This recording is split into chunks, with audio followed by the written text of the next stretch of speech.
I thought, given that we shit on Nintendo and Nintendo Switch Online and some of the crappy emulation that's happening with the 64, which they did, in fairness, say they're going to address and they're going to look at, it apparently seems to be finally happening with some small fixes. So just bringing up Twitter now, hopefully.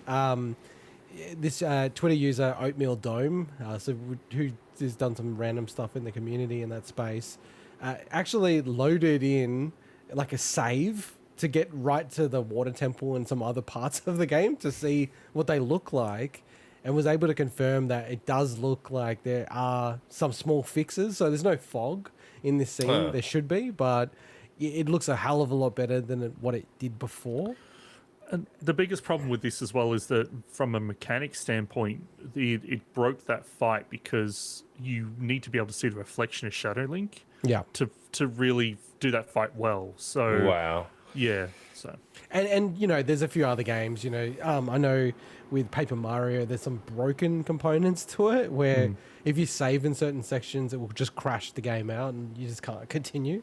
But it is encouraging that it's starting to get slowly fixed, and I think this is like a fairly large fix. The other one is people are doing input lag tests, and they're finding it's like halving the input lag, which is quite massive. That's pretty good. That's huge, yeah. Yeah, so like a game like Mario 64, which runs at 30 frames per second, which honestly always feels like it's 60, but it's just so locked in at 30, it actually feels all right.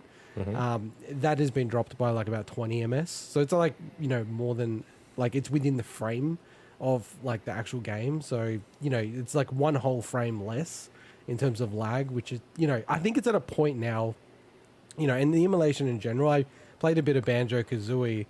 I think it's kind of good enough that, you know, just a regular person playing it is not going to feel like this is kind of janky. And I kind of unfortunately think that's how it launched.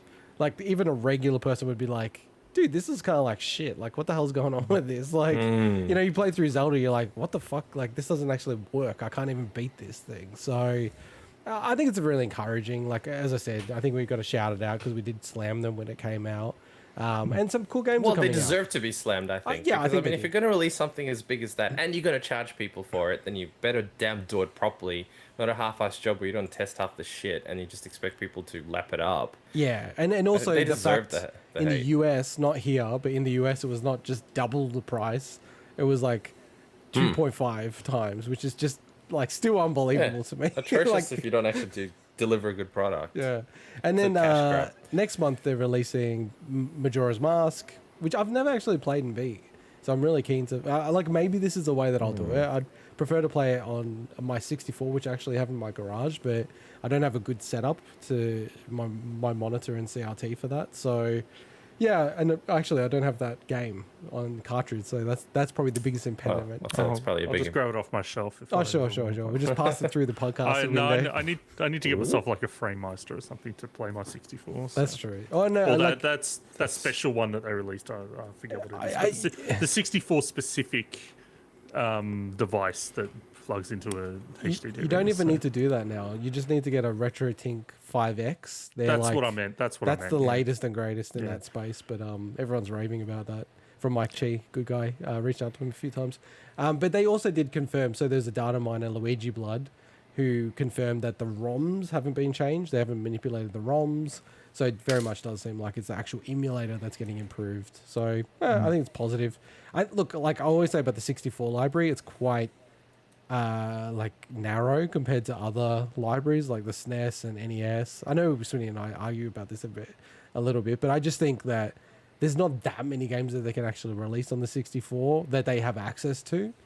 One that I do wonder, because Donkey Kong Country 64 isn't on here, yeah? Donkey Kong 64. Donkey Kong 64, sorry. Yeah. I don't know if it's on. I don't think it is. I don't believe so, because I think Banjo-Kazooie was the first rare game that they've added in from memory. Yeah, no, I think you're right. Like, I'm almost 100% sure now. That would be really cool, like, on this service. Like, I've never really gotten around to playing it too much. So it's either that or Banjo-Kazooie, which I've also not played. Like, surprisingly, just never owned it. So I played the start of that game like 100 times, and then it seems really good. It seems like very decent platformer. So I'll have to get back to it one day. All right, well, jumping into the next news segment,